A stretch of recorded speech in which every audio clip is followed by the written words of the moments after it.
सिवान जिला के रघुनाथपुर प्रखंड के ई डमनपुरा गांव ह। आ ई गांव ए बेरा चर्चा में बा, सुर्खी में बा। काहे कि ये गांव के यही घर के कैमरामैन से चाहे देखावे के कि यही घर के जौन लड़का बानी डॉक्टर आदित्य कुमार सिंह जी उ यूपीएससी के परीक्षा में सफलता प्राप्त कइले बानी। 545वां स्थान मिलल बा। लेकिन एकरा साथ ही साथ यहाँ के पूरा जिला के नाम रोशन कइले बानी। यहाँ के पेशा से डॉक्टर हैं, संभवतः एम्स में डॉक्टर के पोस्ट पर रहनी है। लेकिन कोरोना काल में जो देश के स्थिति देखनी, समाज के स्थिति देखनी, ओकरा से प्रेरित होके वहाँ के ठन्नी कि हमरा यूपीएससी पास करे के बा आ ई देश के और बेहतर सेवा करे के बा। आई वहाँ के पिताजी हमारा साथे मौजूद बानी, वहाँ से जानल जाओ कि आखिर जौन डॉक्टर आदित्य कुमार सिंह जी बानी वहाँ के कितना परिश्रम कैतनी, कितना लगन कैनी, आ का वहाँ के शुरुआती शिक्षा रहे, आ कहाँ कहाँ वहाँ के शिक्षा ग्रहण कैनी, कैसन वहाँ के एक तरह से जीवन रहे जौन कि बचपना बा या फिर ओकरा बाद से जब वहाँ के शिक्षा प्राप्त करतनी, ई सारा बात के जानकारी लियल जाए। यहाँ के पिताजी बानी, यहाँ से जानल जाओ।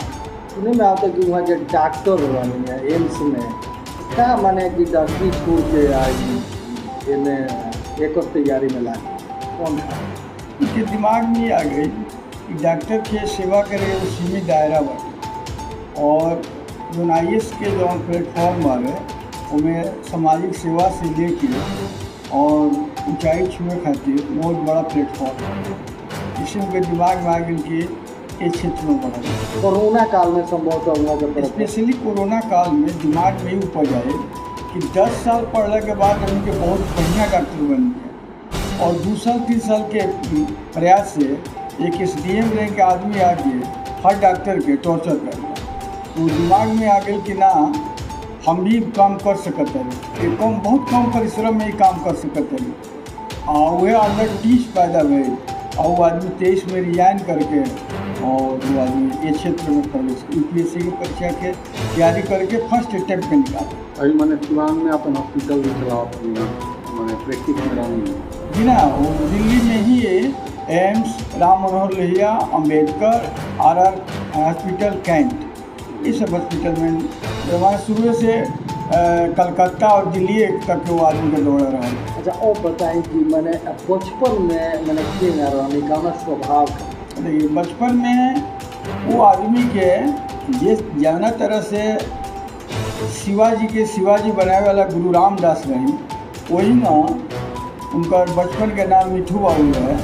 वो आदमी के बचपन में अपना गोद में सुला के, पलंग पर सुला के ऊंचाई कैसे छुअल जाला, संघर्ष कैसे कल जाला, ये सब मेजर साहब के देन। जो दादाजी रही रिटायर्ड मेजर साहब आदित्य सिंह के दादाजी, जी हाँ जी, वो खुद बहादुर रह चुकल बनी, फील्ड मार्शल मानिक शाह से अवार्ड ले चुकल बनी, वहाँ के राष्ट्रपति पुरस्कार ले चुकल बनी। और सारा लड़का आदित्य के अलावा जितना भी लड़का बोलो उस सबके ऊंचाई छुए के तरीका का होला, कैसे संघर्ष कर जाला, ये सब वही आदमी के शुरुआती दौर में ऊर्जा भरल के काम रहे और वही आदमी के देन है। कहाँ शिक्षा शुरुआती दौर में वो आदमी की शिक्षा बाबा के गोद से शुरू होके गाजीपुर, मऊ और रघुनाथपुर में भी 2-4 दिन और 5 से कंटिन्यू कर गए डिवाइन पब्लिक स्कूल गोरखपुर। वहाँ 10 क्लास ग्रेड A से, उस समय ग्रेड चलते रहे, तो ग्रेड A के से पास करके वो आदमी चल गए सनबीम बनारस वहाँ। लेकिन सनबीम में जाए के पहले वो आदमी JRS ट्यूटोरियल करके फाउंडेशन कोर्स करे खातिर वो आदमी ज्वाइन कैल। ओमे टॉप 10 में अला के बाद से फीस माफ़ हो गई और फ्री में शिक्षा जो बारे सनबीम ला हटा रहे और 12 में ही इंटर के पास सेंटर कैंडिडेट होते हुए AIPMT all India pre medical test में 12 रैंक से पास कर गए। पूरा ऑल ओवर इंडिया में। और नील रतन कलकत्ता मिला, कलकत्ता के बाद तब दिल्ली पड़ा हुआ है पीजी करके, दिल्ली में पीजी करके भिन्न भिन्न हॉस्पिटल में काम करते हुए, और वहीं अंदर में जो 30 जागल और वो अनुसार आदमी जो बात हो UPSC के सफर में।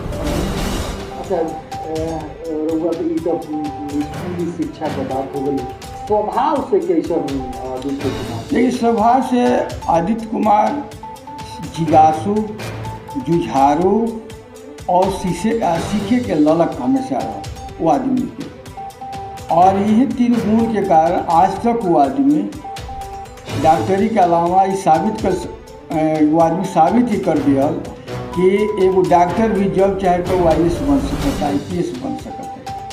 अबे वो फोन से बात भइल से हमारा भोजपुरी में बड़ा बढ़िया बदलाव है। असल में हमारा घर में जितना भी डॉक्टर इंजीनियर वाला वो कभी भी हिंदी में अभी बात आपस में भी ना करे लो और हमने माई बाप से भी ना करे लो, जबकि वो शुरू से सारा विद्यार्थी इंग्लिश मीडियम के हो लो, बहुत थ्रो आउट टॉपर भी हो लो, लेकिन हमने के सामने जब आई लो, क्योंकि हमने के भी अपना कॉलेज लाइफ का टॉपर रह लिया, तो कॉलेज लाइफ में के साथ साथ हमके भाषा प्रेम पर बड़ा ध्यान देने लिया, चाहे वो AC के सफ़र होके, जहाज के सफ़र होके, अपन मदर टंग जौन बावे एक ना छोड़िए। अच्छा चलिए, रउआ पिताजी हैं गाँव में हम ये तो खुशी एक आदमी को बड़ा खुशी हो, कितना खुशी महसूस हुआ?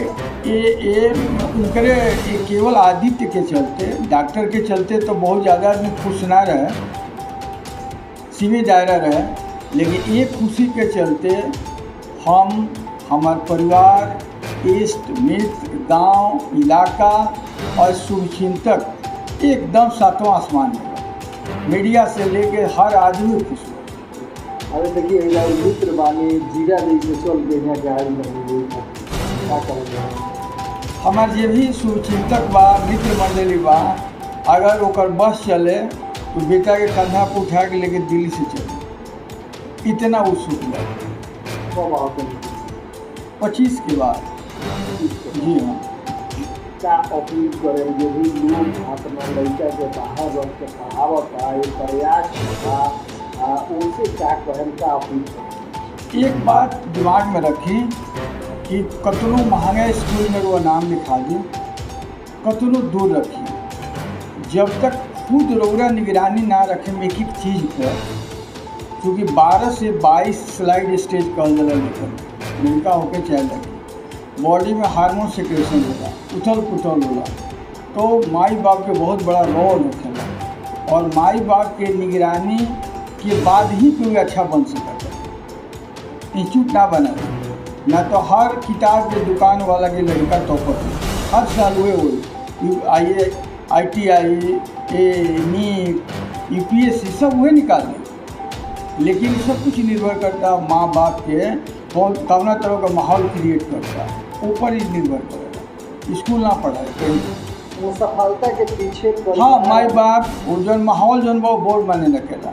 आप मान ली कि बेटा बहुत टैलेंटेड बा, घर में रोज कलह बा, रोज कोनो ना कोनो समस्या बा, उससे प्रभावित होला।